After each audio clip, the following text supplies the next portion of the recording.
Hello बच्चों, welcome to rise academy YouTube channel. और बच्चों आज हम लोग स्टार्ट करने वाले हैं वेक्टर एंड स्केलर का लेक्चर नंबर 6। बच्चों आज बेसिकली हम लोग रिजोल्यूशन ऑफ वेक्टर को जानेंगे। बच्चों रिजोल्यूशन का मतलब क्या होता है? रिजोल्यूशन का मतलब होता है तोड़ना। आज हम लोग क्या समझेंगे? आज हम लोग एक वेक्टर को, अभी तक क्या पढ़ रहे थे? अभी तक हम लोग दो वेक्टर को ऐड करके एक वेक्टर बना रहे थे। आज बच्चों हम लोग क्या सीखेंगे? आज हम लोग सीखेंगे कि किसी एक वेक्टर को अगर हम लोग तोड़ेंगे या एक वेक्टर को तोड़ करके दो वेक्टर बनाया जा सकता है। ठीक है, इसी प्रोसेस को क्या बोला जाता है बच्चों? रिजोल्यूशन बोला जाता है। यानी कि एक वेक्टर को दो अलग अलग या तीन अलग अलग वेक्टर में ब्रेक करने के प्रोसेस को हम लोग क्या बोलते हैं बच्चों? रिजोल्यूशन बोलते हैं। ठीक है बच्चों, तो चलिए हम लोग शुरू करने वाले हैं आज का अपना टॉपिक। आज का टॉपिक क्या होगा बच्चों? आज का टॉपिक होगा हमारा रिजोल्यूशन ऑफ वेक्टर। वेक्टर का रिजोल्यूशन।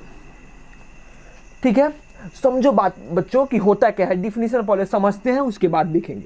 अच्छी बात बताओ बच्चों, मान लो ये फॉर एग्जांपल, मान लो हम किसका बात कर रहे हैं अभी? टू डायमेंशनल वेक्टर का। अभी एग्जांपल दे रहे हैं तो वेक्टर क्या है? Two dimensional. ठीक है, या बेसिकली एक प्लेन का बात कर रहे हैं। एक वेक्टर ले लिए, टू डायमेंशनल वेक्टर नहीं बच्चों, वेक्टर मान लो ये वेक्टर है जिसका मैग्नीट्यूड कितना है ए, और वो एक्स एक्सिस से कितना एंगल बनाया है? थीटा। ठीक है, तो बच्चों हम सबको पता है। अब समझना डिफिनीशन, रिजोल्यूशन का अगर डिफिनीशन लिखना होगा तो कैसे लिखेंगे? पहले एक सिंपल सा तरीका समझते हैं। हम सबको पता है बच्चों कि वेक्टर क्या होता है? वेक्टर ऐसा फिजिकल क्वांटिटी जिसके पास क्या होता है? जिसके पास मैग्नीट्यूड होता है। इसके पास मैग्नीट्यूड कितना है? ए। और इसका क्या होता है? कुछ सर्टेन डायरेक्शन होता है, यानी कि कोई ना कोई क्या होती है? फिक्स डायरेक्शन होता है इसका। हम ये जानना चाहते हैं बच्चों कि क्या इस वेक्टर को, या क्या ये जो वेक्टर है इसका इफेक्ट जो है वो सिर्फ इसी डायरेक्शन में रहेगा? मतलब समझो, फील करना बात को। मान लो ये हमारा वेक्टर है जो कौन से डायरेक्शन में है? इसका डायरेक्शन ये वाला है। क्या इसका बेसिकली इफेक्ट इसी डायरेक्शन में रहेगा, या इसका कुछ इफेक्ट एक्स डायरेक्शन में आएगा, या इसका कुछ इफेक्ट किधर जाएगा? वाई डायरेक्शन में जाएगा। अगर बच्चों इफेक्ट जाएगा तो कितना जाएगा? तो बच्चों इस वेक्टर का हम एक्स डायरेक्शन में इफेक्ट जानने के लिए, या इस वेक्टर का वाई डायरेक्शन में इफेक्ट जानने के लिए क्या करते हैं बच्चों? इस वेक्टर को रिजॉल्व करते हैं। रिजॉल्व मतलब क्या बच्चों? तोड़ना। इस वेक्टर को क्या करते हैं हम लोग? तोड़ते हैं। कौन सी डायरेक्शन में? इस पर्टिकुलर डायरेक्शन में जिस डायरेक्शन में हमको इफेक्ट जानना होता है। यानी इस वेक्टर का अगर इफेक्ट हमको एक्स डायरेक्शन में जानना है तो इस वेक्टर को हम क्या करेंगे? इसका कुछ ना कुछ पार्ट को तोड़ेंगे। किधर? एक्स के डायरेक्शन में। या इसका इफेक्ट हम लोग किधर निकालेंगे? वाई के डायरेक्शन में। इस रिजॉल्व पार्ट को, जो टूटा हुआ भाग आएगा, या जो इसका इफेक्ट आएगा एक्स डायरेक्शन में, या जो बच्चों इसका इफेक्ट आएगा वाई डायरेक्शन में, इस इफेक्ट को क्या बोला जाता है बच्चों? कंपोनेंट बोला जाता है। ये जो रिजॉल्व पार्ट है किसी डिजायर डायरेक्शन में, जो हमको रिजॉल्व पार्ट मिलता है, उस रिजॉल्व पार्ट को क्या बोलते हैं बच्चों? कंपोनेंट बोला जाता है। इस प्रोसेस को, ये तोड़ना जो रिजॉल्व कर रहे हैं, इस प्रोसेस को क्या बोला जाता है बच्चों? इस प्रोसेस को रिजोल्यूशन बोला जाता है। क्लियर हो बात? यानी कि अगर लिखना होगा तो क्या लिखेंगे बच्चों? डिफिनीशन ऐसे भी लिख सकते हैं कि क्या बच्चों कि हम जानते हैं कि कोई जो वेक्टर होता है उसका क्या होता है? सर्टेन डायरेक्शन होता है, या फिक्स डायरेक्शन होता है, और मैग्नीट्यूड होता है। अब बच्चों हम क्या जानना चाहते हैं? इस वेक्टर का किसी डिजायर्ड डायरेक्शन में इफेक्ट जानना चाहते हैं। तो हम क्या करते हैं बच्चों? इस वेक्टर को उस डिजायर्ड डायरेक्शन में क्या करते हैं? रिजॉल्व करते हैं। इस रिजॉल्व पार्ट को क्या बोला जाता है बच्चों? कंपोनेंट बोला जाता है। इस प्रोसेस को क्या बोलते हैं बच्चों? रिजोल्यूशन बोलते हैं। क्लियर है बच्चों? हमको यहां जहां तक फील हो रहा है कि आपको डिफिनीशन समझ में आया होगा। अगर सिंपल सा लैंग्वेज में समझे कि ये रिजोल्यूशन होता क्या है, तो बच्चों हम लोग सिंपल से लैंग्वेज में ये समझेंगे कि रिजोल्यूशन का मतलब क्या होता है बच्चों? रिजोल्यूशन का मतलब होता है तोड़ना। रिजोल्यूशन का मतलब क्या होता है बच्चों? तोड़ना। ठीक है, यानी कि रिजोल्यूशन का मतलब हुआ इसको ब्रेक करेंगे, तोड़ेंगे। क्लियर बात? तो क्या लिखेंगे बच्चों? यहां से डिफिनीशन लिखेंगे। तो चलो एक सिंपल सा डिफिनीशन लिखते हैं, अच्छे से बना के डिफिनीशन लिखते हैं। अगर डायरेक्ट लिखना होगा रिजोल्यूशन क्या होता है, तो resolution is a process of resolving the vector. यानी कि बेसिकली क्या हुआ? वेक्टर को रिजॉल्व करने का, ब्रेक करने के प्रोसेस को क्या बोलते हैं? रिजोल्यूशन बोलते हैं। अगर अच्छे से लिखना है तो क्या लिखेंगे बच्चों, पूरा अच्छे से लिखो। We know that vectors have certain, या चाहे लिखो fix direction, but if we want to know the effect of the vector in desired direction,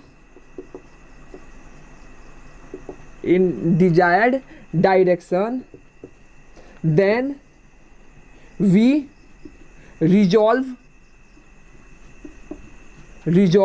the vector in desired direction. Resolve the vector in desired direction. This process is called resolution, and resolve part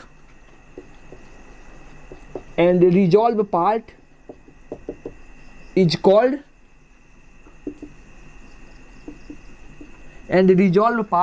called component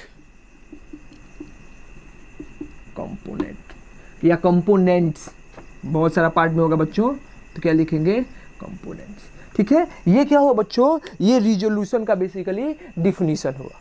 ठीक है, resolution का definition यही हुआ। Clear बच्चों, तो अब इसको resolve कैसे करेंगे, इसको करके देखते हैं। कैसे हम लोग बेसिकली क्या करते हैं बच्चों, हम लोग इसको तोड़ते हैं, ब्रेक कैसे करते हैं, इसको सीखते हैं।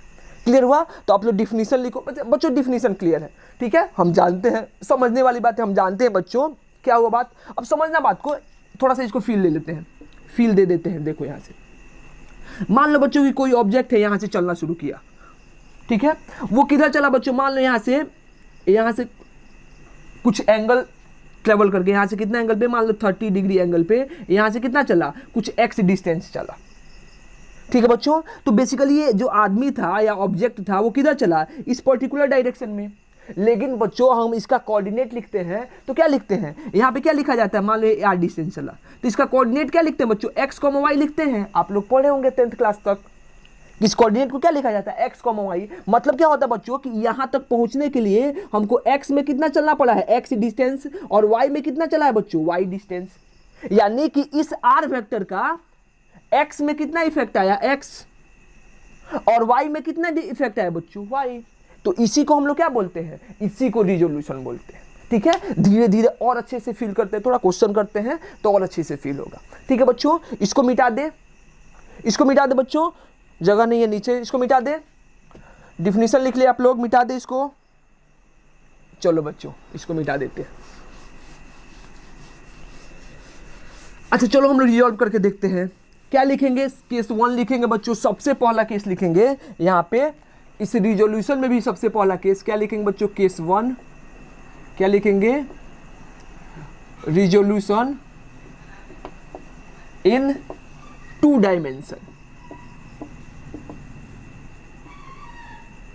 2 डायमेंशन यानी कि बच्चों क्या होगा, अगर कोई वेक्टर होगा कितने डायमेंशन में, 2 डायमेंशन में, तो उसका रिजोल्यूशन कैसे होगा। ठीक है, 2 डायमेंशनल वेक्टर का रिजोल्यूशन करना है। ठीक है, तो चलो हम लोग देखते हैं। एज्यूम कर लो बच्चों, एज्यूम कर लेते हैं कि यहाँ पे क्या है, ये हमारा x component, sorry x axis, और ये वाला कौन सा एक्सिस है बच्चों, ये वाला y एक्सिस है। ठीक है, यहाँ पे क्या करते हैं बच्चों, यहाँ पे हम लोग एक वेक्टर को ले लिए, वेक्टर का मैग्नीट्यूड कितना दिया है, a। रिप्रेजेंटेशन आपको आता है ना, ये क्या बताएगा, उसका मैग्नीट्यूड। अब मान लो बच्चों कितने एंगल पे है, थीटा एंगल पे, ये थीटा एंगल पे। हमको क्या निकालना है बच्चों, इस वेक्टर का इफेक्ट निकालना है कि इस वेक्टर का x में कितना इफेक्ट आएगा और इस वेक्टर का y में कितना इफेक्ट आएगा। हमको यहाँ पे किससे हम इंटरेस्टेड, किस में है, हम इसके इफेक्ट को लिखने में इंटरेस्टेड है कि इसका इफेक्ट कैसे लिखा जाएगा। क्लियर है, तो चलो बच्चों इसका इफेक्ट निकालने के लिए क्या करते हैं, यहाँ से एक परपेंडिकुलर डाल देते हैं। ठीक है बच्चों, ये वाला डिस्टेंस क्या हो जाएगा, ये वाला बेसिकली जो लेंथ होगा वो क्या हो जाएगा, इस ए वेक्टर का एक्स के डायरेक्शन में इफेक्ट हो जाएगा। और ये वाला लेंथ क्या हो जाएगा बच्चों, ये वाला जो लेंथ हो जाएगा वो क्या हो जाएगा, इस ए वेक्टर का ये कौन सा डायरेक्शन है, वाई डायरेक्शन, तो वाई डायरेक्शन में इफेक्ट हो जाएगा।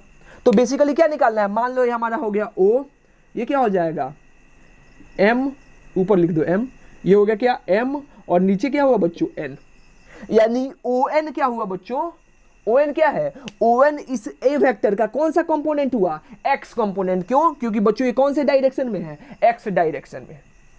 क्लियर है। ये एम एन क्या होगा बच्चों, एम एन क्या हो जाएगा, एम एन देखो ये क्या हो गया, ये लेंथ इसके बराबर होगा, तो ये क्या हो जाएगा, इस ए वेक्टर का कौन सा कंपोनेंट हो जाएगा बच्चों, वाई कंपोनेंट हो जाएगा। क्यों बच्चों, क्योंकि ये कौन से डायरेक्शन में है, वाई डायरेक्शन में है। क्लियर हो बात बच्चों, चलो लिखते हैं। तो क्या लिखेंगे, देखो ये राइट एंगल ट्रायंगल कौन सा है बच्चों, O M N, right angle triangle O M और एन। ठीक है, उसमें क्या लिखेंगे बच्चों, जो हमारा ओ एन है वो क्या है बच्चों, एक्स कंपोनेंट। ओ एन क्या हुआ,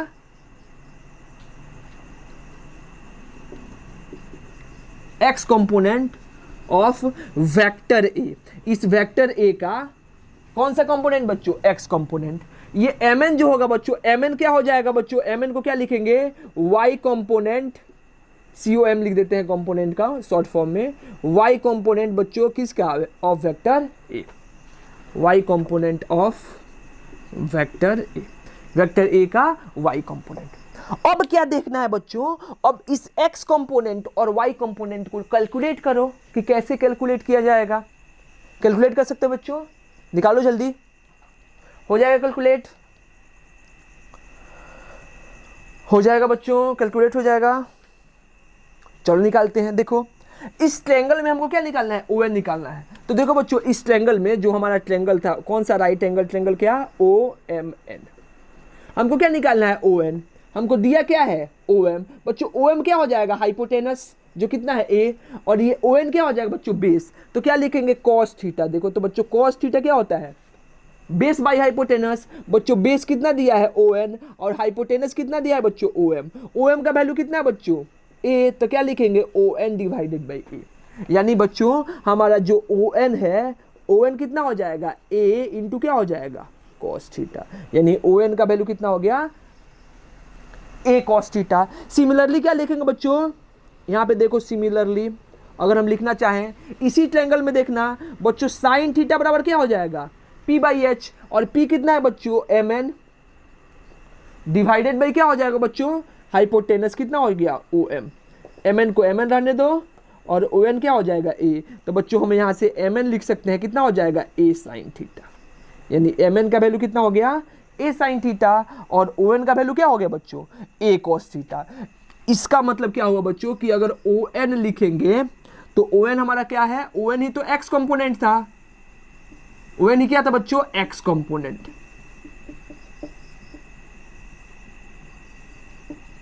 एक्स कंपोनेंट, और एक्स कंपोनेंट कितना हो जाए बच्चों, ए कॉस थीटा। इस वेक्टर का एक्स कंपोनेंट कितना हो गया, ए कॉस थीटा। या बेसिकली क्या लिखेंगे बच्चों, लिखेंगे एम एन, एम एन क्या हो जाएगा बच्चों, वाई कंपोनेंट, कंपोनेंट, और वाई कंपोनेंट क्या हो जाए बच्चों, ए इंटू कितना, साइन थीटा। यानी बच्चों हम किए क्या है, हम क्या किए हैं, हम एक वेक्टर को कितने पार्ट में डिसॉल्व कर दिए, दो वेक्टर के फॉर्म में तोड़ दिए। बच्चों देखो जब भी हम लोग कंपोनेंट करेंगे ये याद रखना कि किसी वेक्टर का जो कंपोनेंट आता है, इफेक्ट आएगा, वो भी क्या होगा, एक वेक्टर होगा। यानी कि अगर वेक्टर का कंपोनेंट किया जाएगा तो क्या मिलेगा हमको, हमको वेक्टर मिलेगा। यानी कि बच्चों इस वेक्टर को हम चाहें तो कैसे लिख सकते हैं बच्चों, इस वेक्टर को ए ऐसे ना लिखे, ये हमारा एक्स एक्सिस है, ये वाला वाई एक्सिस है, तो इधर क्या लिख देंगे बच्चों कि इधर हमारा क्या है, ए कॉस थीटा, और ये वाला क्या है बच्चों, ये वाला हमारा हो जाएगा वाई के डायरेक्शन में क्या हो जाएगा बच्चों, वाई के डायरेक्शन में कितना हो जाएगा, ए साइन थीटा। ये हो गया ए साइन थीटा, और ये वाला क्या हो जाएगा बच्चों, ए कॉस थीटा। अब समझना बात ध्यान से, थोड़ा फील करते हैं। ये बताओ बच्चों, अगर एक वेक्टर को हम लोग ब्रेक करके कितने पार्ट में लिखे हैं? 2 पार्ट में। एक क्या हो गया? ए कॉस थीटा, एक क्या हो जाएगा? ए साइन थीटा। तो बच्चों इस दोनों वेक्टर को अगर हम ऐड करें तो क्या मिलना चाहिए? ये वाला वेक्टर मिलना चाहिए। अरे ऑब्वियस सी बात है, अगर एक वेक्टर को हम क्या किए बच्चों? तोड़ करके कितने पार्ट में लिख दिए? 2 पार्ट में। एक हो गया ए कॉस थीटा, एक क्या हो गया बच्चों? ए साइन थीटा। तो अगर इस दोनों वेक्टर को ऐड करें तो हमको क्या मिलना चाहिए? ए वेक्टर। तो बच्चों यहां से हम क्या लिख सकते हैं कि हमारा जो ए वेक्टर है वो किसके इक्वल हो जाएगा? X component. एक्स कंपोनेंट कितना दिया बच्चों? ए कॉस थीटा। कौन सी डायरेक्शन में? वेक्टर है तो वेक्टर के पास क्या होना चाहिए? मैग्नीट्यूड और डायरेक्शन। और बच्चों हम याद करो, एक्स डायरेक्शन को किससे डिनोट करते थे? ऑर्थोगोनल यूनिट वेक्टर, याद है ना? तो एक्स डायरेक्शन को हम लोग कैसे लिखते हैं बच्चों? आई कैप से रिप्रेजेंट करते हैं। वाई डायरेक्शन को कैसे रिप्रेजेंट किया जाता है बच्चों? जे कैप से रिप्रेजेंट किया जाता है। जे कैप का मतलब क्या हुआ कि इसका मैग्नीट्यूड क्या है? 1। और एक क्या बता रहा है बच्चों? आई कैप का मतलब क्या हुआ कि मैग्नीट्यूड है 1। और कौन सी डायरेक्शन को बता रहा है बच्चों? सिर्फ एक्स डायरेक्शन को बता रहा है। जे कैप का मतलब क्या हुआ बच्चों? कि इसका भी मैग्नीट्यूड कितना है? 1। और किस डायरेक्शन को बता रहा है? वाई डायरेक्शन को बता रहा है। ठीक है बच्चों, तो क्या लिखेंगे? ए कॉस थीटा आई कैप प्लस क्या हो जाएगा बच्चों? ए साइन थीटा इंटू क्या हो गया? जे कैप। तो ये हमारा हो गया वेक्टर ए। अब फील हुआ? देखो बच्चों, बहुत सारा क्वेश्चन आएगा जिसमें आई कैप और जे कैप के फॉर्म में भी हमको दिया होगा। क्लियर है? तो यहाँ पे अगर आई के साथ लिखा हो जी जो चीज, उसको मतलब क्या समझना कि इस वेक्टर का ये क्या है? X component. जो जे के साथ लिखा हुआ है चीज, उसको क्या बोलेंगे बच्चों? कि इस वेक्टर का क्या है? Y component. क्लियर है बच्चों? इसको भी प्रूफ कर दो कि इसको अगर ऐड करेंगे बच्चों तो आंसर क्या आना चाहिए? आंसर इसका मैग्नीट्यूड कितना है? ए। तो इसका भी मैग्नीट्यूड कितना आना चाहिए? ए। प्रूफ करके देख लो। लिख सकते हैं बच्चों? तो देखो इसका प्रूफ, अगर प्रूफ तुम करना चाहो तो यहाँ से प्रूफ भी देख सकते हो। प्रूफ क्या होता है बच्चों? इसका मैग्नीट्यूड कितना आना चाहिए? ए वेक्टर का मैग्नीट्यूड हमको कितना दिया है? ए दिया है, तो इसका भी मैग्नीट्यूड ए आना चाहिए। अब 2 वेक्टर का मैग्नीट्यूड आपको आता है, रूट अंडर क्या होता है बच्चों? फॉर्मूला रूट अंडर ए square plus B square plus क्या होता है बच्चों? 2ab cos theta. यही ना पढ़े बच्चों? अरे ध्यान लो से समझो, ए वेक्टर प्लस बी वेक्टर का जो मैग्नीट्यूड होता है, इसका बच्चों हम लोग फॉर्मूला क्या पढ़े थे? ए का स्क्वायर प्लस क्या होता है बच्चों? बी का स्क्वायर प्लस क्या होता है? 2ab इंटू क्या होता है? cos theta. A square plus B square plus क्या होता है? 2ab cos theta. ऐसे हम लोग लिख सकते हैं। क्लियर है बात? मिटा दे बच्चों, इसको मिटा दे। चलो यहां से तो देखो इसका मैग्नीट्यूड क्या हो जाएगा? ए वेक्टर की जगह पे क्या है बच्चों? ए कॉस थीटा। बी वेक्टर की जगह पे कितना है? ए साइन थीटा। तो लिखो तो बच्चों क्या हो जाएगा? इसका मैग्नीट्यूड लिखना चाहते हैं तो क्या हो जाएगा? ए कॉस थीटा का क्या? होल स्क्वायर प्लस क्या हो जाएगा बच्चों? ए साइन थीटा का क्या हो जाएगा? Whole square. और दोनों के बीच का एंगल कितना है? 90 डिग्री। तो क्या लिखेंगे बच्चों? प्लस कितना हो जाएगा? 2ab into cos 90। अरे आई और जे एक्स एक्सिस देखो नहीं, एक्स एक्सिस और वाई एक्सिस के बीच का एंगल कितना है? 90 डिग्री। तो 2ab cos 90 और cos 90 कितना हो जाएगा बच्चों? 0 हो जाएगा। तो इसको क्या लिख देंगे बच्चों? हम लोग 0 लिख देंगे। यानी कि ये क्या हो जाएगा? यहाँ से देखो ए का जो मैग्नीट्यूड है वो कितना हो जाएगा? रूट अंडर कितना? A square cos square theta plus कितना हो जाएगा बच्चों? ए स्क्वायर इंटू क्या हो जाएगा? Sine square theta. यहाँ से ए स्क्वायर कॉमन कर सकते हैं बच्चों, तो क्या हो जाएगा? ए स्क्वायर कॉमन कर लो तो क्या हो जाएगा? साइन स्क्वायर थीटा प्लस कितना हो जाएगा? Cos square theta. अब बच्चों sine square theta plus cos square theta का वैल्यू क्या हो जाएगा? 1। यानी क्या हो गया? रूट अंडर कितना? A square. यानी बच्चों जो ए का मैग्नीट्यूड आया वो कितना आया? ए। जो पहले था, पहले भी ए था, बाद में ब्रेक किए हैं, फिर भी उसका मैग्नीट्यूड कितना आया? ए आया। तो ये तो बेसिकली प्रूफ था। हमको क्या सीखना था बच्चों? हमको कंपोनेंट सीखना था, इफेक्ट सीखना था। तो हम क्या सीखे बच्चों? कि अगर कोई वेक्टर होगा ए, इसका कोई जनरल डायरेक्शन है थीटा मान लो एंगल से, तो इसका अगर कंपोनेंट निकालना है एक्स कंपोनेंट, तो बच्चों कितना आया है? ए कॉस थीटा। देखो यहाँ पे लिखे हैं कितना? ए कॉस थीटा। इसका वाई कंपोनेंट कितना है बच्चों? ए साइन थीटा। मतलब एक्स कंपोनेंट, एक्स में इसका इफेक्ट ए कॉस थीटा और वाई में इसका इफेक्ट कितना आया? ए साइन थीटा। इसी को क्या बोलते हैं बच्चों? रिजोल्यूशन। रिजोल्यूशन का मतलब क्या हो बच्चों? ब्रेक करना। ठीक है? और जो रिजॉल्व पार्ट होता है उसी को क्या बोलते हैं बच्चों? कंपोनेंट बोलते हैं। क्लियर है? लिखिए इसको, थोड़ा 1-2 क्वेश्चन इस पे बताते हैं, जल्दी से लिखो।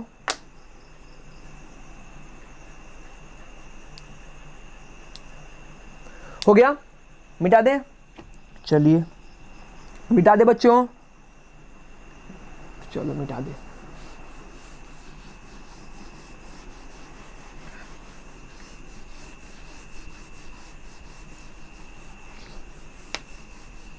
चलो अब क्या करना है बच्चों, अब बेसिकली हम लोग एक क्वेश्चन कर लेते हैं कि एज्यूम करो बच्चों कि ऐसे हमारे पास 2 डायमेंशनल वेक्टर है, ये हमारा एक्स एक्सिस हो गया, ये कौन सा एक्सिस, वाई एक्सिस। यहाँ पे क्या दिया है बच्चों, यहाँ पे हमको दिया है, मान लो कितना है, एक वेक्टर है 10, मैग्नीट्यूड कितना दिया बच्चों इसका 10 मीटर, 10 यूनिट ले लो या 10 मीटर ले लो, चलो 10 मीटर ले लो, ठीक है 10 मीटर लिख दे। और मान लो ये बच्चों ये एंगल कितना बनाया है, ये 30 डिग्री एंगल बनाया है। तो हमसे क्या पूछा बच्चों, find X component and Y component. इसका क्या बोला है बच्चों, इस वेक्टर का एक्स कंपोनेंट निकालिए और क्या निकालिए बच्चों, वाई कंपोनेंट। निकाल सकते हैं बच्चों, सिंपल सा है, निकाल दे। कैसे निकलेगा बच्चों, चलो यहां से निकाल देते हैं। देखो एक्स कंपोनेंट मतलब क्या बच्चों कि इस वेक्टर का एक्स में कितना इफेक्ट आया, एक्स में कौन इफेक्ट आता है बच्चों, ये वाला इफेक्ट। फिर वही बात क्या होगा, ये ट्रायंगल देखो ओ हो गया, एम हो गया, ये क्या हो गया, एन हो गया, ये क्या हुआ बच्चों एक्स कंपोनेंट। ओ एन को क्या बोलेंगे, एक्स कंपोनेंट। तो ये क्या लिखे, डायरेक्ट लिखो एक्स कंपोनेंट ओ एन। ये वाला लेंथ कितना हो जाएगा बच्चों, ये क्या है, वैसे ही डायरेक्ट फॉर्मूला है, डायरेक्ट देख लो। इसमें देखो ना, ये वाला ट्रायंगल में अगर cos थीटा लिखेंगे तो cos थीटा क्या हो जाएगा, बेस बाई हाइपोटेनस। बेस कितना हो गया ओ एन, हाइपोटेनस कितना हो गया ओ एम। यानी क्या लिखेंगे बच्चों, O N divided by 10। O N क्या है बच्चों, एक्स कंपोनेंट। ओ एन क्या है, X component. X component direct क्या लिख देंगे बच्चों, 10 इंटू क्या cos, एंगल कितना दिया है 30 डिग्री। और cos 30 कितना होता है बच्चों, cos 30 होता है √3 डिवाइडेड बाई कितना 2। यानी कि बच्चों x कंपोनेंट हो गया, वो क्या लिख सकते हैं हम लोग 5√3। ये आ गया यहाँ से x कंपोनेंट, ठीक है बच्चों। सिमिलरली यहाँ से क्या निकलना है, y कंपोनेंट। y कंपोनेंट क्या हो गया, ये वाला लेंथ, अरे ये वाला लेंथ इसके इक्वल होगा, यानी y एक्सिस में इसका इफेक्ट क्या आ जाएगा, इसके बराबर, mn के बराबर। तो फिर क्या लिखेंगे बच्चों, यहाँ पे देखो साइन थीटा, जैसे वहाँ पे निकाले थे, क्या हो जाएगा mn डिवाइडेड बाई कितना om। mn कितना हो जाएगा, om साइन थीटा, और om कितना दिया है बच्चों 10। यानी कि यहाँ से अगर y कंपोनेंट लिखे तो y कंपोनेंट कितना हो जाएगा बच्चों 10 इंटू क्या हो गया साइन 30 डिग्री। साइन 30 कितना होता है बच्चों 1/2। तो इसका y कंपोनेंट कितना आ गया 5। यहाँ से क्या लिखेंगे, इसका y कंपोनेंट क्या लिख सकते हैं 5, ठीक है। तो ये आंसर हमारा हो गया x कंपोनेंट और y कंपोनेंट। अगर बच्चों इस वेक्टर को रिप्रेजेंट करना चाहते हो, मान लो ये वेक्टर क्या था r, तो इसको हम ऐसे भी लिख सकते हैं x कंपोनेंट और y कंपोनेंट के फॉर्म में। अगर हम लोग ऐड करेंगे तो क्या मिलेगा, हमको 10 ही मिलेगा। तो क्या लिख सकते हैं बच्चों, यहाँ पे लिख सकते हैं 5√3 i कैप, और प्लस क्या हो जाएगा बच्चों, ये लिख सकते हैं 5 कितना j कैप। इसको ऐसे भी लिख सकते हो इस वेक्टर को, ठीक है। तो इस फॉर्म में लिखा जा सकता है। ये हो गया हमारा क्या x कंपोनेंट, और ये वाला क्या हो गया बच्चों y कंपोनेंट। क्लियर है बच्चों, इतना करने की जरूरत नहीं है, इसका एक ट्रिक है, सिंपल सा ट्रिक है। क्या ट्रिक है बच्चों, बस ट्रिक ये है, याद रखना, हमेशा याद रखना, ये हमेशा वैलिड होने वाला ट्रिक है। मान लो x एक्सिस y एक्सिस, मान लो हमारे पास कोई एक जनरल वेक्टर है a, बस ये याद रखना, ये वेक्टर हो गया a, ठीक है बच्चों। ये एंगल कितना है, मान लो थीटा। तो बच्चों ये याद रखना, ये जो वेक्टर जो है ना, जिस एक्सिस के साथ एंगल बनाएगा, बच्चों यहाँ पे किस एक्सिस के साथ एंगल बना रहा है, एक्स एक्सिस के साथ, तो उसका जो उस एक्सिस में कंपोनेंट होगा बच्चों, वो क्या हो जाएगा a cos थीटा। और जो बच जाएगा बच्चों, 2 डायमेंशनल वेक्टर के लिख रहे हैं, उसका कंपोनेंट कितना हो जाएगा बच्चों a sin थीटा। देखो ना बच्चों, ये वेक्टर था a, और किसके साथ एंगल बनाया है, x के साथ, तो इसका x कंपोनेंट क्या लिखेंगे a cos थीटा। बच क्या गया बच्चों y कंपोनेंट, तो क्या लिखेंगे a sin थीटा। अगर यही बच्चों वेक्टर होता, समझना ध्यान से, फिर वही बात, ये वेक्टर हो गया a, और एंगल किसके साथ बनाता y के साथ, तो इसका बच्चों y कंपोनेंट हम लोग क्या लिखते हैं a cos थीटा। जिस एक्सिस के साथ बच्चों एंगल बनाता है उधर क्या आता है cos थीटा, और जो बच जाएगा बच्चों, यहाँ पे x बच गया, तो x कंपोनेंट कितना हो जाएगा a sin थीटा। जो बच जाएगा उधर sin थीटा, और जिस एक्सिस के साथ एंगल बनाएगा उधर कंपोनेंट कितना a cos थीटा।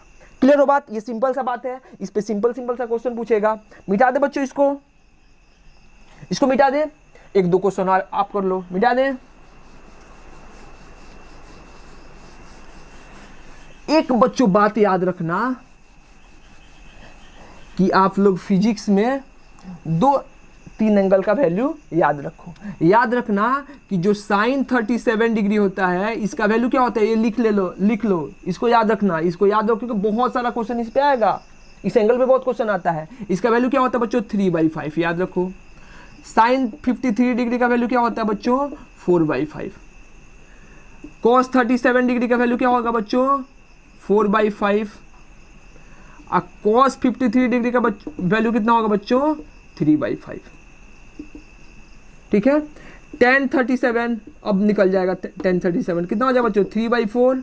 और tan 53 कितना हो जाएगा, 4/3। ये याद रखना, ये बहुत बेसिक सा फॉर्मूला है, बेसिकली वैल्यू है जो आपको याद रखना चाहिए, आपको याद रहना ही चाहिए। अगर आप फिजिक्स का क्वेश्चन करना चाहते हो तो ये बेसिक वैल्यू याद रखो, क्योंकि इस पर बहुत सारा क्वेश्चन है, बहुत सारा, पूरे 12th तक आते रहेगा क्वेश्चन।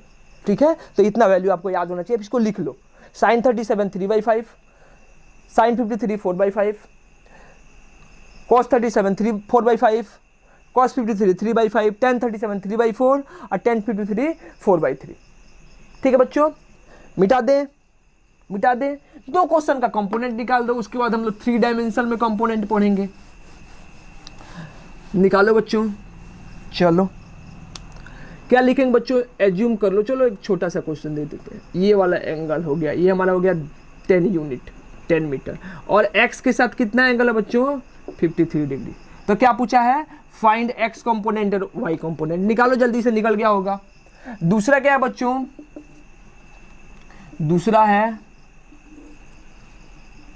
कि हमसे क्या बोला है कि वही वेक्टर हो गया कितना, 10 मीटर या 5 मीटर ले लो इस बार, और y से कितना एंगल बना है बच्चों, 53 डिग्री। तो क्या निकालना है, इसका x कंपोनेंट और y कंपोनेंट। जल्दी से निकाल दो। चलो बच्चों, क्या याद रखना है, जिस एक्सिस के साथ एंगल बनाएगा, कौन सा एक्सिस है, x एक्सिस, तो इधर कंपोनेंट क्या आएगा बच्चों, cos थीटा। तो क्या हो जाएगा, 10 लिखेंगे और यहाँ पे क्या हो जाएगा, cos 53। अब 10 cos 53 क्या होता है बच्चों, 3/5, तो क्या हो जाएगा 6 मीटर। x कंपोनेंट हो गया 6 मीटर। y कंपोनेंट क्या हो जाएगा बच्चों, जो बच जाएगा उधर क्या होता है, साइन थीटा, तो क्या हो जाएगा 10 इंटू कितना, साइन 53। और साइन 53 क्या हो जाएगा बच्चों, 4/5, ये फिर क्या हो गया 2, यानी कितना हो जाएगा 8 मीटर। तो x कंपोनेंट और y कंपोनेंट। क्लियर बच्चों। वैसे इसका लिख दो, यहाँ पे देखो x कंपोनेंट लिखेंगे, क्या होगा बच्चों, x कंपोनेंट। देखो इसका cos थीटा किधर आएगा, y एक्सिस में। क्यों बच्चों, क्योंकि एंगल किधर से बन रहा है, y एक्सिस से बन रहा है। क्लियर है। तो x एक्सिस क्या हो जाएगा, जो बच जाता है बच्चों वहां पे क्या लिखेंगे, साइन थीटा। तो क्या लिखेंगे, 5 इंटू कितना हो गया, साइन 53। और साइन 53 क्या होता है बच्चों, 4/5, 5 कैंसिल, कितना हो जाएगा 4 मीटर। y कंपोनेंट क्या है बच्चों, cos थीटा, यानी 5 इंटू क्या लिखेंगे, cos 53। और cos 53 कितना हो गया, 3/5, 5 कट गया, कितना हो गया 3 मीटर। ठीक है बच्चों, तो ऐसे कंपोनेंट कर सकते हैं। ये बेसिक चीज है, ये पूरे 12th में यूज होगा। तो कंपोनेंट निकालने आपको आना चाहिए। 2 डायमेंशनल वेक्टर का कंपोनेंट बस क्या याद रखना है कि जो वेक्टर दिया होगा बच्चों, जिस एक्सिस के साथ एंगल बनेगा, किसी एक्सिस के साथ, उस एक्सिस के अलोंग उसका कंपोनेंट क्या आता है, जो वेक्टर है उसका मैग्नीट्यूड इंटू क्या लगा देंगे, cos थीटा। और जो बच जाएगा बच्चों, जो उसके परपेंडिकुलर डायरेक्शन में, मान लो x में हो गया तो इसका परपेंडिकुलर क्या है, y डायरेक्शन, तो y में क्या हो जाएगा इसका साइन थीटा। जो मैग्नीट्यूड है उसमें क्या लगा देंगे बच्चों, साइन थीटा लगा देंगे। ठीक है, तो ये क्या हुआ बच्चों, ऐसे हम लोग 2 डायमेंशनल वेक्टर का कंपोनेंट निकाल सकते हैं। क्लियर हुआ। अब क्या हुआ बच्चों, अब हम लोग देखते हैं कि component of vector in 3 dimension. ठीक है बच्चों, लिखो और अगला टॉपिक लिखो, इसको मिटा दें।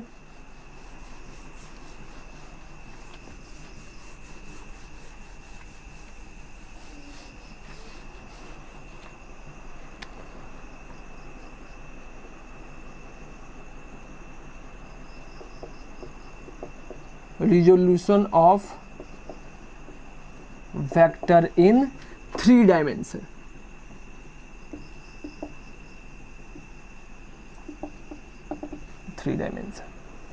यानी अब क्या करना है बच्चों, अब 3 डायमेंशनल वेक्टर का रिजोल्यूशन निकाल, मैंने एक वेक्टर को 3 डायमेंशन में वेक्टर दिया है, उसका अलग अलग एक्सिस के अलोंग क्या निकालना है, रिजोल्यूशन निकालना है।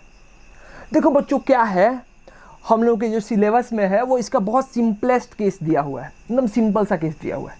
ठीक है, पहले हम उस केस को बता देते हैं, फिर जो इसका रियलिस्टिक केस होता है, जो रियल केस होता है उसको बता देंगे थोड़ा सा। ठीक है बच्चों, कि उस केस में क्या होता है, उसको अगर मन करेगा या पढ़ना होगा, वो बेसिकली कहीं पूछता भी नहीं है, एडवांस वगैरह में भी नहीं पूछता है। ठीक है, तो उसको लेक्चर के लास्ट में बता देंगे, या फिर जब हम लोग का देखते हैं डाउट सेक्शन वगैरह होता है उसके साथ कभी बता दिया जाएगा। क्लियर बच्चों, क्लास में से बताते हैं उसको। चलो क्या देखते हैं कि एज्यूम कर लो हमारे पास एक वेक्टर है। अब समझना बात को, यहाँ पे इजी वे क्या कर देता है,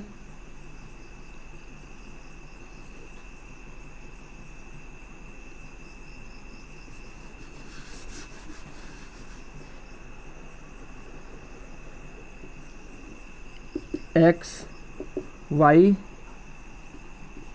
और ये क्या हो गया बच्चों, जेड। ये कौन सा एक्सिस है, जेड एक्सिस। ठीक है, समझ में आया, मार्कर लेकर नहीं आए हैं, ऐसे समझ लो। ये हमारा क्या हो गया, एक्स एक्सिस, ये वाला क्या हो गया बच्चों, वाई एक्सिस, और ये वाला क्या हो गया, जेड एक्सिस। ऐसे है, ये एक्स हो गया, ये वाई हो गया, और जेड क्या है, बाहर। और बाहर तो इसको दिखा नहीं सकते हैं, ठीक है, तो डॉटेड करके क्या निकाल दी, बाहर निकाल दी। ठीक बच्चों, यहाँ पे क्या है, यहाँ पे एक वेक्टर दिया है इस डायरेक्शन में, एक जनरल डायरेक्शन है, ये हमारा जेड एक्सिस था, ऐसे नहीं दिया हुआ है, मान लो ये वेक्टर हो गया ये। ठीक है, इसमें हमको दे क्या देता है, सबसे अच्छी बात, कि मान लो ये वेक्टर एक्स एक्सिस के साथ कितना एंगल बनाया है, अल्फा, वाई एक्सिस के साथ कितना एंगल बनाया है, बीटा, और बच्चों इस जेड एक्सिस के साथ कितना एंगल बनाया है, गामा। ये दिया हुआ है। ये जो वेक्टर है ए, 3 डायमेंशनल वेक्टर, वो क्या है बच्चों, एक्स एक्सिस के साथ कितना एंगल बनाया है, अल्फा, वाई एक्सिस के साथ कितना एंगल बनाया है, बीटा, और जेड एक्सिस के साथ कितना एंगल बनाया है, गामा। क्लियर बच्चों, तो इसका कंपोनेंट लिख सकते हैं बच्चों, इसका कंपोनेंट कर सकते हैं। वही ट्रिक याद रखो, एंगल देने का मतलब क्या हुआ कि ट्रिक याद रखो। ट्रिक क्या बच्चों, कि जिस एक्सिस के साथ एंगल बनेगा उधर कंपोनेंट क्या होता है, मैग्नीट्यूड तो वही लिखेंगे, और इनटू क्या हो जाएगा बच्चों, कॉस थीटा। ठीक है, कॉस लग जाएगा। तो यहां पे देखो, ये जो वेक्टर ए है वो एक्स एक्सिस के साथ कितना एंगल बना रहा है बच्चों, अल्फा। तो इसका क्या लिख देंगे बच्चों, इसका लिख देंगे हम लोग एक्स कंपोनेंट। एक्स कंपोनेंट कितना हो जाएगा, ए इंटू क्या लिख देंगे बच्चों, कॉस अल्फा। क्या लिख दो, ए कॉस अल्फा। इस वेक्टर का बच्चों वाई एक्सिस के साथ कितना एंगल बनाया, बीटा।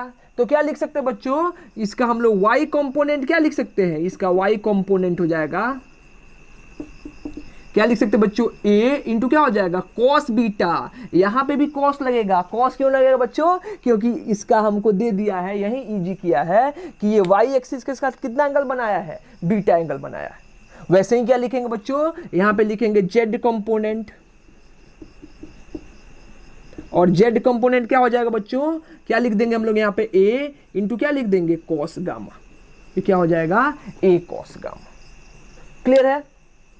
इस वेक्टर को लिखना होगा तो कैसे लिखेंगे बच्चों, अगर तीनों को ऐड करेंगे तो क्या मिल जाएगा हमको, वेक्टर a मिल जाएगा। वेक्टर a का वैल्यू क्या हो जाएगा बच्चों, a cos alpha I cap plus क्या हो जाएगा, a cos beta J cap plus क्या हो जाएगा, a इंटू क्या हो गया बच्चों, कॉस गामा के कैप। ये हो गया हमारा ए वेक्टर। और ऐसे हम लोग क्या कर सकते हैं बच्चों, ऐसे हम लोग कर सकते हैं इसका क्या, ऐसे हम लोग इसका कर सकते हैं कंपोनेंट।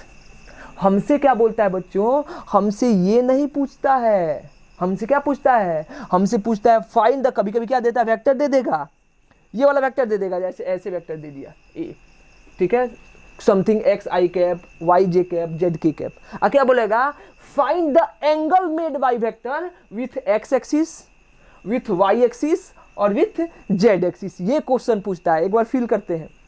हमसे क्या देगा, बोलेगा कि हमसे बोल देगा, लो भाई एक वेक्टर हो गया, कितना है, ए वेक्टर है, जैसे बोल देगा, मान लो एक वेक्टर हो गया ए, इसका वैल्यू क्या देगा, 2i प्लस कितना हो गया, 3j प्लस क्या हो गया, 4k। इसका मतलब समझ में आया, ये क्या हो, X component, Y component, Z component. ये 3 डायमेंशनल वेक्टर हो गया, क्योंकि तीनों डायरेक्शन में है।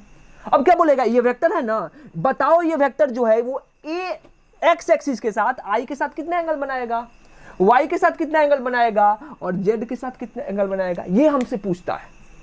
क्लियर है। इसका कंपोनेंट तो निकाल ही सकते हैं, वो तो इजी है, लेकिन पूछता क्या है बच्चों, यहाँ पे पूछता है ये एंगल कैलकुलेट करना है कि इसका एंगल कैसे कैलकुलेट करोगे। तो कैसे कैलकुलेट करेंगे बच्चों, समझो ध्यान से, इसको भूल जाओ अभी।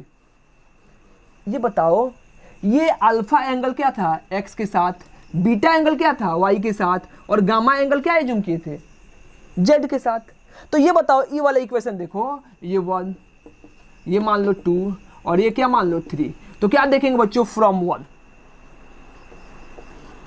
1, ठीक है। क्या हो जाएगा बच्चों, cos alpha is equal to क्या हो जाएगा, x कंपोनेंट डिवाइडेड बाय क्या हो जाएगा a, और a बच्चों क्या है, इसका मैग्नीट्यूड, इस वेक्टर a का क्या मैग्नीट्यूड, ऐसे भी लिख सकते हो, या तो सिर्फ a लिखो या फिर क्या लिख दो, a वेक्टर का मैग्नीट्यूड। यानी ये क्या हो गया, ये बच्चों अल्फा क्या है, angle made with x axis के साथ कितना एंगल बनाएगा, जितना एंगल बनाएगा उसका कॉस क्या हो जाएगा, x component divided by vector a।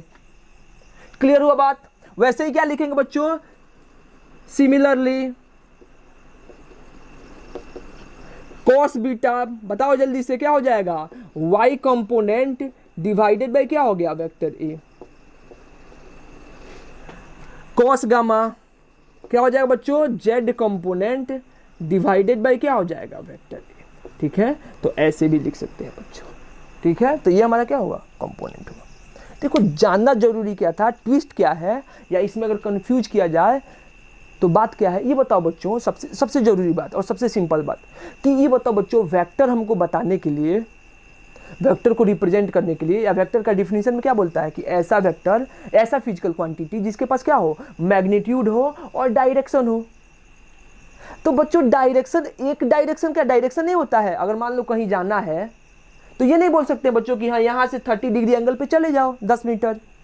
क्या ये थोड़े बोलेगा कि एक्स एक्सिस से 30 डिग्री एंगल पे जाओ, वाई एक्सिस से 90 डिग्री या 50 डिग्री एंगल पे से जाओ, और जेड एक्सिस से 45 डिग्री एंगल पे जाओ। ऐसा बताना कोई जरूरी थोड़ा है। अगर वेक्टर को रिप्रेजेंट करना है तो क्या कर सकते हैं, एक एंगल दे देगा और एक मैग्नीट्यूड दे देगा, बोल दे कि एक्स से कितना एंगल बना है अल्फा और मैग्नीट्यूड कितना है ए, अब इसका कंपोनेंट करके दिखाओ,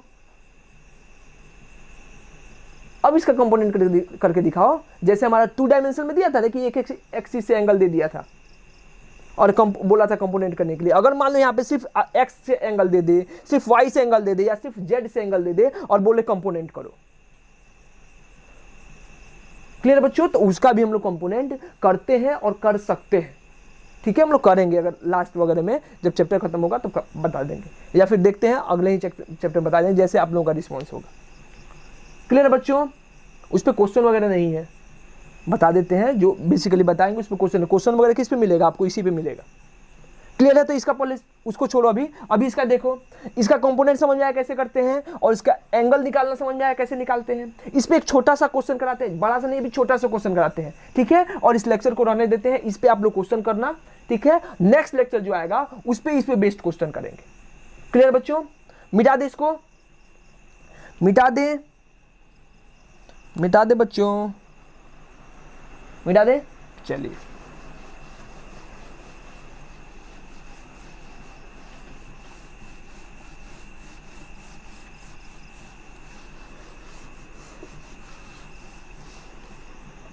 चलिए हमको क्या दिया है, हमको दिया है if vector A is equal to कितना है 2i 3j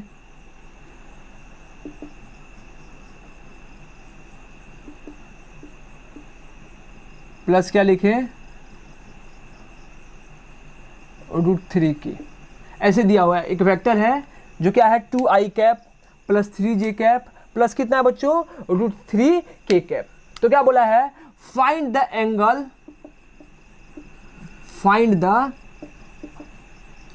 angle made by vector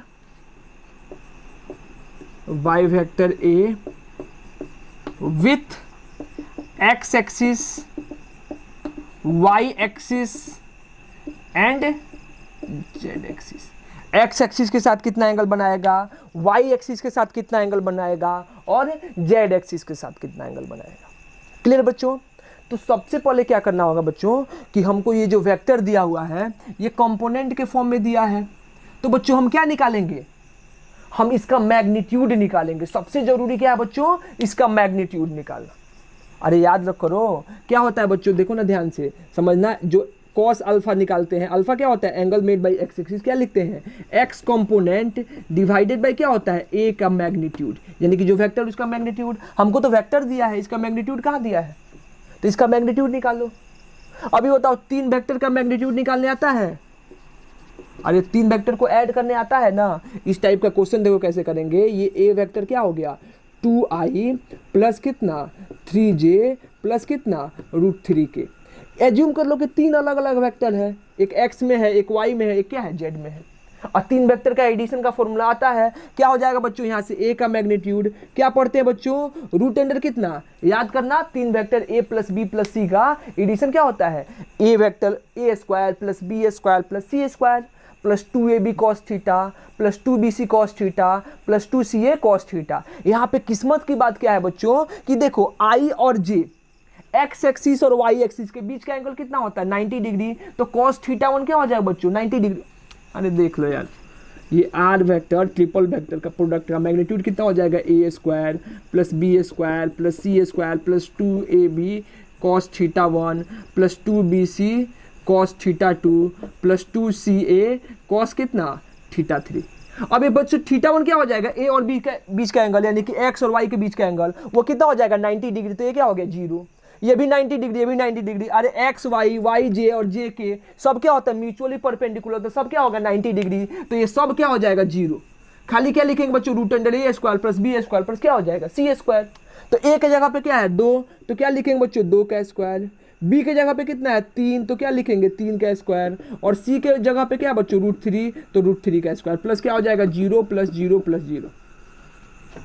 ठीक है, तो यहाँ से क्या हो गया बच्चों 4 प्लस क्या हो गया 9 अब प्लस क्या हो जाएगा बच्चों 3, √3 का स्क्वायर 3, तो 13 अब प्लस 3 कितना हो जाएगा 16, और 16 का अंडर रूट कितना हो गया 4। यानी बच्चों ए का जो मैग्नीट्यूड है वो क्या लिखेंगे 4।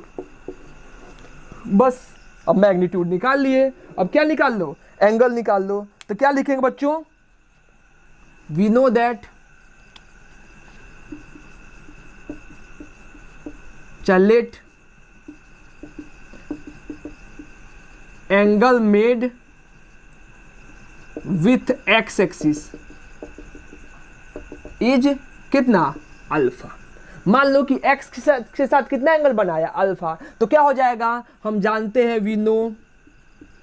जल्दी से बताओ क्या होता है cos अल्फा बराबर क्या होता है बच्चों x कंपोनेंट डिवाइडेड बाई क्या वेक्टर a का मैग्नीट्यूड।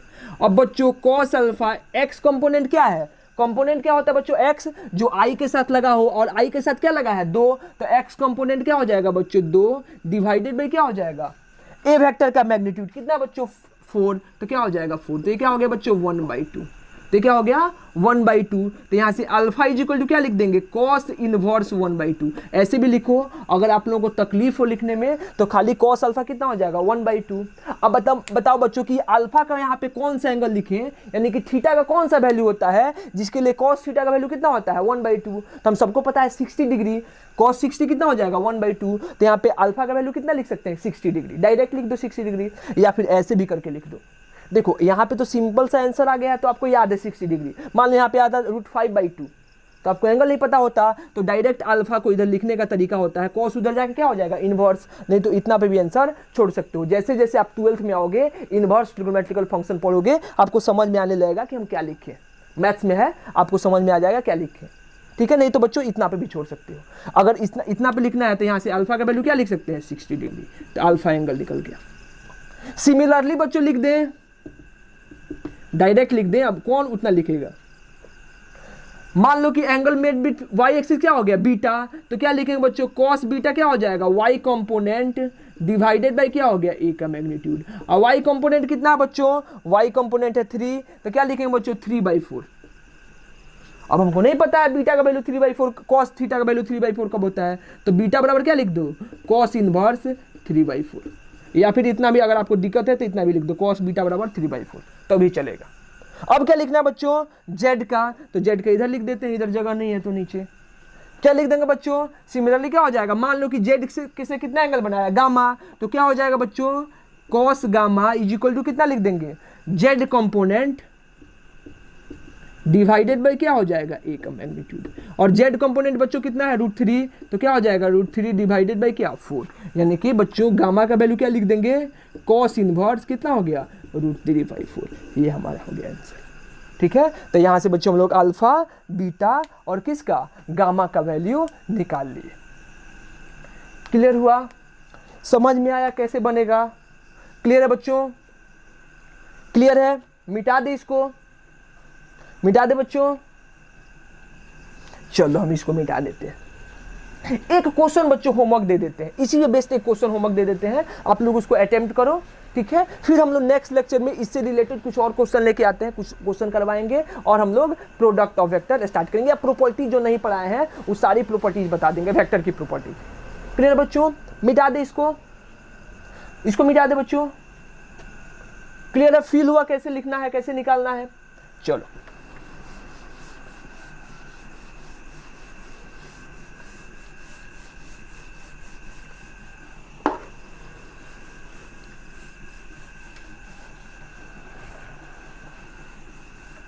हमको क्या बोला है बच्चों, यहां पे बोला है if vector A is equal to कितना है 2i + 3j + k and vector B is equal to क्या दिया है i + j + k, ठीक है। एंड एक वेक्टर है r, रिजल्टेंट है या वेक्टर है r, उस वो किसके बराबर है 3a - कितना b के बराबर है, ये दिया हुआ है। तो हमसे क्या बोला है बच्चों, then find angle made by vector r with x axis y axis and z axis. x axis हमको क्या दिया है बच्चों, ए वेक्टर दिया है 2i + 3j + k, कितना 2i + 3j + k। Vector B कितना दिया बच्चों i + j + k, और क्या दिया है एक वेक्टर है r जो किसके बराबर है 3a - b के बराबर है। तो हमको क्या बोलना है कि ये जो r वेक्टर है, ए बी नहीं, जो r वेक्टर मिलेगा वो x के साथ कितना एंगल बनाएगा, y के साथ कितना एंगल बनाएगा और z के साथ कितना एंगल बनाएगा। ठीक है, अच्छा थोड़ा सा ठीक ठाक क्वेश्चन है, ठीक है, निकालो, इजीली बन जाएगा। ठीक है, आज के लिए इतना काफ़ी है। ठीक है बच्चों, हम लोग नेक्स्ट लेक्चर में मिलते हैं, तब तक आप लोग पढ़ाई करते रहें, होमवर्क करते रहें। All the very best.